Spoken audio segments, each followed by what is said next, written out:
जो हमारा per day हम लेते हैं एक गाने का, उतने बजट में तो वहाँ पूरा गाना शूट हो जाता है। आप अपने पेमेंट से ये तय नहीं कर सकते कि भोजपुरी का बजट क्या है।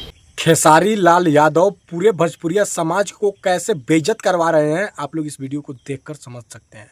देखिए, जो हमारा पर डे हम लेते हैं एक गाने का, उतने बजट में तो वहाँ पूरा गाना शूट हो जाता है। आप अपने पेमेंट से ये तय नहीं कर सकते कि भोजपुरी का बजट क्या है। अपने अपने पोजीशन के हिसाब से तय होती है। जितनी आपकी पोजीशन थी आपको उतना दिया गया।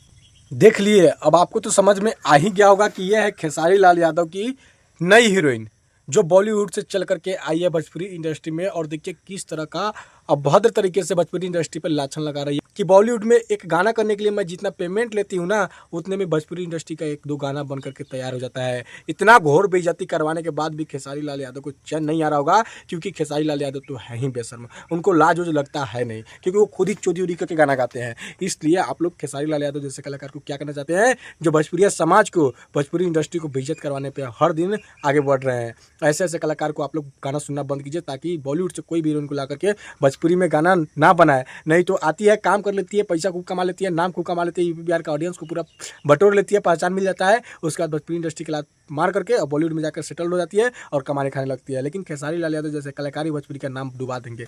क्या भाई हम सही करें? तो आप लोग कमेंट कीजिए, वीडियो को ज़्यादा से ज़्यादा शेयर कीजिए, खूब शेयर कीजिए, ताकि ऐसे ऐसे लड़की को दोबारा काम ना मिले। जय भोजपुरी।